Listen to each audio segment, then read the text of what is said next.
విద్యావనంలో రాంబంధు సైనిక్పురి భవన్స్ను పట్టి పీడిస్తున్న ఒకే ఒక్కడు పీఈటీ నుంచి వైస్ ప్రిన్సిపల్గా పిల్లి రాము వైస్ ప్రిన్సిపల్ హోదాతో అధికార దుర్వినియోగం, ఉద్యోగులపై వేధింపులు, బలవంతపు తొలగింపులు, మరో మహిళా ఉద్యోగితో కలిసి దందాలు, నిబంధనలు పక్కన పెట్టి పోస్టులు, ప్రమోషన్లు, ఇక భవన్స్ ప్రతిష్టను మసకబారుస్తున్న అక్రమాలు, కమిటీలు ఉన్న నిర్ణయాలు మాత్రం ఒకరి చేతిలోనే. సైనిక్పురిలోని ఘన చరిత్ర కలిగిన భవన్స్ ప్రతిష్టకు ఒక వ్యక్తి అహంకార తలవంపులు చేస్తుంది. ఒకవైపు క్రమశిక్షణకు, ఉన్నత విలువలకు మారుపేరుగా నిలిచిన ఈ విద్యావనం నేడు ఒకే ఒక్కడి అరాచక పాలనలో బందీ అయింది. ఇక చూద్దాం ఒకసారి. ఇది మనం నిన్న కూడా దీని గురించి ఒక ఆర్టికల్ చేసినాం. సో ఇది ముఖ్యంగా ఏంటంటే ఇది ఒక ప్రభుత్వ చారిటబుల్ ట్రస్ట్.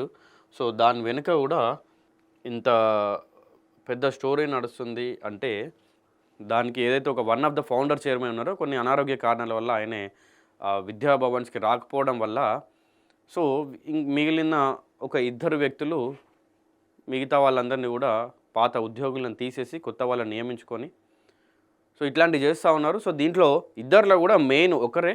సో ఆ స్టోరీ కూడా మనం తెలుసుకునే ప్రయత్నం చేద్దాం. ఇంకా సైనిక్పూర్లోని ఘనచరిత్ర కలిగిన భవన్స్ ప్రతిష్టకు ఒక వ్యక్తి అహంకారం తలవంపులు తెస్తుంది.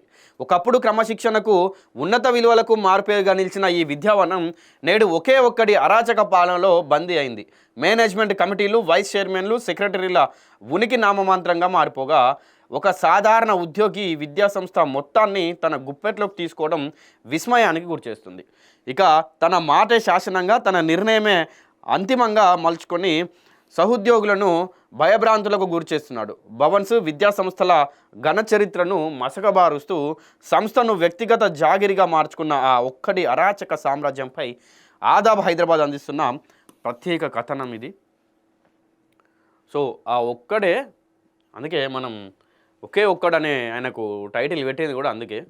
సో ఆ మొత్తంగా కూడా ఏదైతే విద్యా భవన్స్ ఉన్నాయో దాన్ని అన్నింటి కూడా ఒక్కడి చేతిలోకి తీసుకొని ఇందాక నేను చెప్పినట్టుగా పాత ఉద్యోగులని తొలగించి కొత్త వాళ్ళని నియమించుకొని సో ఆయన ఇష్టానుసారంగా నడిపిస్తూ ఉన్నాడు. ఇక ఆయన ఒక సాధారణ ఉద్యోగి మళ్ళీ దాంట్లో. ఇక ఎంతో ఉన్నతమైన ఆలోచనలతో ఏర్పడి గొప్ప చరిత్ర కలిగిన భవన్స్ విద్యావనం నేడు ఓ చీడ పురుగు చేతిలో బందీ అయింది. మేనేజ్మెంట్ ఇతర ఏ కమిటీలు లేవు. వైస్ చైర్మన్, సెక్రటరీ, డైరెక్టర్లు వీరంతా ఉన్నా లేనట్టే. అంతా ఒకే ఒక్కడు అన్ని రకాల పదవులను ఎంజాయ్ చేస్తున్నాడు. అతడే పీఈటీ, అతడే పీడీ, అతడే వైస్ ప్రిన్సిపల్. ఇదే కాదు, అతడు ఒక నియంతలా మారి ఉద్యోగులపై కూడా ప్రతాపం చూపిస్తున్నాడు. ఇక భవన్స్ అంటేనే పిల్లి రాము అంటేనే భవన్స్గా మార్చేశాడు. సైనిక్పురిలోని 50 ఎకరాల విశాలమైన భవన్స్ క్యాంపస్ను రాబందుగా మారి వెళ్తున్నాడు. సో అది మనం రాబందు అనకుండా ఇందాక రాంబంధు ఎందుకు అన్నాం అనేది మీకు ఇప్పుడు అర్థమైందన్నమాట. అతగాడి పేరు పిల్లి రాము. సో అతను ఒక్కడు చేసినటువంటిది ఇదంతా. అతను ఒకే ఒక్కడు 50 ఎకరాలు ఉన్నటువంటి ఈ భవన్స్ని తన ఆధీనంలోకి తీసుకొని ఇదంతా నడిపిస్తున్నాడు. ఇక ఈయన సాధారణ పీఈటీగా, సాధారణ ఉద్యోగం చెప్పినా కదా మరి ఆయన ఒకసారి ఆయన స్టోరీ చూద్దాం. 1998లో పిల్లి రాము ఇక అందరిలాగా ఉద్యోగులాగానే ఒక పీఈటీ లాగా జాయిన్ అయిందట. ఇక అక్కడి నుంచి ఈయన స్టోరీ మొదలైంది చూడండి ఒకసారి. ఇక 1998లో జాయిన్ అయిన తర్వాత కొన్నేళ్ల పాటు పీఈటీగానే కొనసాగిండు. కరోనా వచ్చి ప్రపంచం అంతా ఆగమైతే పీఈటీ రాముకు మాత్రం అదే ఒక వరంగా మారింది. అది ముచ్చట. ఇక Bhavan's founder member, vice chairman JLN శాస్త్రికి ఈ కరోనా సమయంలోనే పీఈటీ రాము దగ్గరైండు. ఇంకా ఒకవైపు శాస్త్రికి వయోభారం, మరోవైపు అనారోగ్య సమస్యలతో బాధపడుతున్నాడు. దీన్ని రాము మంచిగా క్యాచ్ చేసుకున్నాడు. ఇదే సమయంలో అంటే 2020లో రాము తనకు తెలిసిన ఓ మహిళా ఉద్యోగిని తెచ్చి పట్టుకున్నాడు. ఇక ఆ మహిళకు చేరిన రోజే భారీ స్కేల్తో జీతం ఇచ్చాడు. 2వ సంవత్సరంలోనే శాశ్వత ఉద్యోగిగా చేశాడు. ఇదంతా జరగాలంటే మిగతా వారికి 2 నుంచి 5 సంవత్సరాలు పడుతుంది. కానీ రాము మాత్రం తన చేతిలో ఉన్న అధికారంతో చకచక చేసేసిండు. ఇంకా ఇదే కాదు, ఆమె చేతిలో భవన్స్ పాలన అంతా పెట్టేశాడు. తాను కూడా 2022లోనే జూనియర్ కాలేజ్కి వైస్ ప్రిన్సిపల్గా పోస్ట్ రాసుకున్నాడు.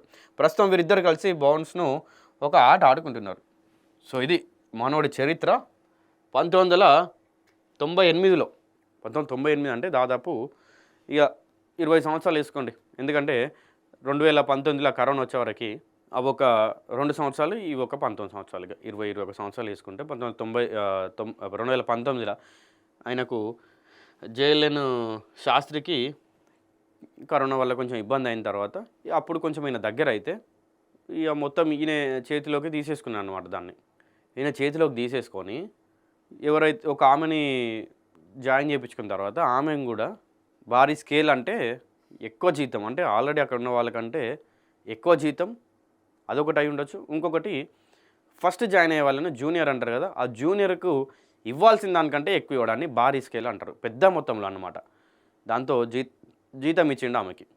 ఇచ్చి ఇక మళ్ళా ఆయనే వైస్ ప్రిన్సిపల్గా ప్రకటించుకున్నాడు. ఇక ప్రకటించుకున్న తర్వాత ఇద్దరు కలిసి ఇక మొదలుపెట్టిరు. అక్కడ మొత్తం వీళ్ళ ఆధీనంలోనే ఉంది కదా. ఇక ఇది ఇతగాడి చరిత్ర అన్నమాట. ఇక అదే ఆమెకు ఒకవేళ భారీ స్కేల్గా ఇదంతా అంత ఉద్యోగం రావాలన్నా, అంత పెద్ద జీతం రావాలన్నా కూడా వేరేటోళ్ళకైతే ఒక 2 నుండి 5 సంవత్సరాలు పడుతుంది. కానీ కాలేజీ మొత్తం మానవం చేయలే ఉన్నది కాబట్టి చేసేసిండు. ఇట్లా వీళ్ళిద్దరు కలిసి భవన్స్ని ఒక ఆట ఆడుకుంటున్నారు అన్నమాట ప్రస్తుతం. ఇక ఉద్యోగుల మెడపై కత్తి పెట్టి భవన్స్ అనేది ఒక అత్యున్నతమైన విద్యా సంస్థ. దీనిలో ఒక ఉద్యోగి లేదా వర్కర్ చేరిన ప్రభుత్వ ఉద్యోగం వచ్చినట్టే. కింద స్థాయి నాన్ టీచింగ్ ఉద్యోగులకు లేబర్ యాక్ట్ ప్రకారం వేతనాలు, ఇతర అన్ని రకాల సౌకర్యాలు ఉంటాయి. అయితే ఇదే పద్ధతిలో టీచింగ్ ఉద్యోగులు కూడా ఉంటారు. కానీ రాము చేతిలోకి అధికారం వచ్చాక ముందుగా కార్యాలయంలోని పనిచేసే ఉద్యోగులను లక్ష్యంగా చేసుకున్నాడు. 30 ఏళ్లుగా చేస్తున్న ఉద్యోగులను రకరకాల వేధింపులకు గురి చేస్తూ తొలగిస్తూ పోయాడు. కొందరిని వయస్సు, సర్వీసుతో సంబంధం లేకుండా మెడలు పట్టి బయటకు నెట్టిన సందర్భాలు ఉన్నాయి. ప్రతి సెక్షన్లో తన మనుషులతో నింపేసుకున్నాడు. సో అర్థమైంది కదా. ఆల్రెడీ ఒక 30 ఏళ్ళుగా పనిచేస్తున్న ఉద్యోగులను కూడా రకరకాల వేధింపులతోటి, రకరకాల మాటలతోటి ఒక్కొక్కరిని వాళ్ళని బయటికి నెట్టేస్తాడు. ఆ భవన్స్ నుంచి వెళ్ళి అంటే జాబ్ తొలగించి వాళ్ళని పంపించేయడం జరుగుతుంది. దాని తర్వాత ఏం చేసిండు, ప్రతి ఒక్క దాంట్లో కూడా ఈయన మనుషులని నింపుకుంటూ వచ్చాడు. ఈయన భర్తీ చేసుకుంటూ వచ్చిన అన్నట్టు ఒక్కొక్క సెక్షన్లో ఈయనకు సంబంధించినటువంటి వాళ్ళని తీసుకొని వచ్చిండు. సో ఏమైంది, పాత వాళ్ళు అందరిని తీసేసి కొత్త వాళ్ళు వస్తే, ఇప్పుడు పాత వాళ్ళు అంటే మరి ఆ కాలం నుంచి వెళ్ళి 30 ఏళ్ళ కాంచెలు ఉన్నారు, ఈయనకంటే సీనియర్లు ఉన్నారు. కొంతమంది ఈయన చెప్తే వినకపోవచ్చు. సో ఇట్లాంటి సందర్భాలు ఉంటాయని ఏం చేసిండు, వాళ్ళని ఏదోటి చెప్పి, వాళ్ళని ఏదోటి అని వాళ్ళని బయటికి వెళ్ళగొట్టి కొత్త వాళ్ళని తీసుకొని వచ్చిండు. ఇక ఇప్పుడు మొత్తం అధికారం ఆ భవన్స్ యొక్క పట్టు ఈయన పిరికిట్లో ఉన్నది మొత్తం భవన్స్ మొత్తం. సో ఇప్పుడు వీళ్ళు ఎట్లా ఆట ఆడిస్తే వాళ్ళు అట్లా ఆడాలి, ఈయన ఏం చెప్తే ఆయన అది వినాలి. సో ఇప్పుడు ఏమైంది, ఈ పిల్లి రాము అనే అతను ఇంకా ఆమెను తీసుకొచ్చి భారీ శాలరీతోటి ఆమెకు జీతం ఇచ్చిండు కదా. సో వీళ్ళిద్దరు కలిసి ఇప్పుడు ఈ భవన్స్ని ఒక ఆట ఆడుకుంటున్నారు. అయితే ఇగో సర్వీస్ పెంచమంటే రిటైర్మెంట్ పెన్షన్లు చేస్తూ, భవన్స్లో నుంచి ఒక ఉద్యోగిని తొలగించాలంటే ముందుగా మెమోలు ఇవ్వాలి. ఏదైనా ఒక ఉద్యోగి సర్వీస్ పెంచాలని కోరితే నిబంధన ప్రకారం అవకాశం కల్పించాలి. కానీ ఈ రాంబంధు సామ్రాజ్యంలో అలాంటి వాటికి దేనికి అవకాశం లేదు. బాలయ్య అనే రికార్డ్ అసిస్టెంట్ సుమారు 32 ఏళ్ల పాటు పనిచేశాడు. రాష్ట్ర ప్రభుత్వం ఉద్యోగుల పదవి విరమణ వయసును 58 నుంచి 61 చేసిన విషయం తెలిసిందే. ఇదే విషయాన్ని బాలయ్య కూడా అడిగాడు. ఇదే విషయంపై బాలయ్యకు హైకోర్టు స్టే కూడా ఉంది. బాలయ్య తీరు రామ్కు నచ్చలేదని 2024లో బాలయ్యకు సంబంధం లేకుండా, చివరకు ఆయన లేకుండానే కాలేజీలో రిటైర్మెంట్ ఫంక్షన్ చేసిన చరిత్ర పీఈటీ రాముకే దక్కుతుంది. బాలయ్య తరహాలోనే ఎలక్ట్రీషియన్ చిన్న కేశవులకు సైతం 2024లోనే ఆయన ప్రమేయం లేకుండా, చివరకు ఆయన లేకుండానే రిటైర్మెంట్ ఫంక్షన్ చేసిండు. అమ్మ ఇది ఇంకా హైలైట్. ఇక రిటైర్మెంట్ ఫంక్షన్ ఉండాలంటే అసలు ఎవరికి రిటైర్మెంట్ జరుగుతుందో వాళ్ళు ఉండాలి కదా అక్కడ. ఆయన లేకుండానే పాపం రిటైర్మెంట్ ఫంక్షన్ కూడా చేసిండట.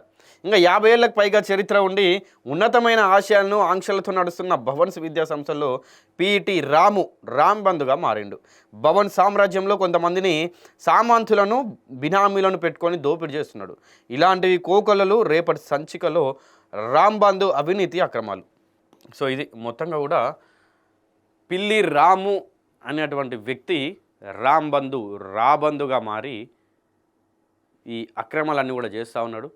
పాప ఎంత దౌర్జన్యం అంటే, అమ్మ రిటైర్మెంట్ అవుతుందంటే ఎవరన్నా ఇన్నేళ్ళు నేను కష్టపడ్డా కదా, ఆ రోజు మంచిగా అదంతా తోటి వర్కర్స్ తోటి ఆ బాధను అవ్వచ్చు, ఏమంటారు ఆ సన్నివేశాలు అవ్వచ్చు, అవన్నీ గుర్తు తెచ్చుకొని వాళ్ళు ఆ ఒక్కరోజు చాలా హాయిగా అంటే నేను ఎన్ని రోజులు వర్క్ చేసినా ఇక నాకు ఈరోజు రిటైర్మెంట్ అయిపోతుంది, రేపంచెల్లి పెన్షనో ఇంకేదో వస్తుంది, రేపంచెల్లి అంతా కూడా జీవితం వేరే ఉంటుంది, ఇక పొద్దుగా లేచి ఆఫీస్కు వచ్చుడు ఉండదు, ఆఫీస్ని మర్చిపోవాలి, కాలేజీలను స్కూల్లో వీళ్ళని మర్చిపోవాలని చెప్పి వాళ్ళు అట్లాంటివన్నీ ఆ మెమోరీస్ అన్నీ గుర్తు తెచ్చుకుంటారు.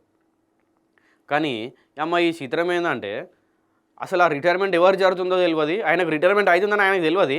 ఇదొక ముచ్చట పక్కన పెడితే అసలు ఆయననే లేడు రిటైర్మెంట్లో, ఇది ఇంకొక ముచ్చట.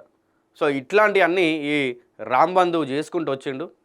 సో మళ్ళీ ప్రతి ఒక్కటి మనం ఏంటంటే మన ఆదబ్ హైదరాబాద్ అంటేనే అవినీతిపై అస్త్రం. అవినీతి ఎక్కడ జరిగినా ఎవరు చేసినా ఖచ్చితంగా కూడా వాళ్ళపైన ప్రభుత్వం స్పందించి కఠిన చర్యలు తీసుకునేంత వరకు మనం పోరాడతాం, మనం ప్రజల తరపు నుండి పోరాడతాం. సో చూద్దాం మరి ఈ రామ్ బంధుని ఏం చేస్తారు అధికారులు, ఆయన పైన ఎట్లా చర్యలు తీసుకుంటారో చూద్దాం. కానీ చర్యలు తీసుకునేంత వరకు మాత్రం మనం పోరాడతాం.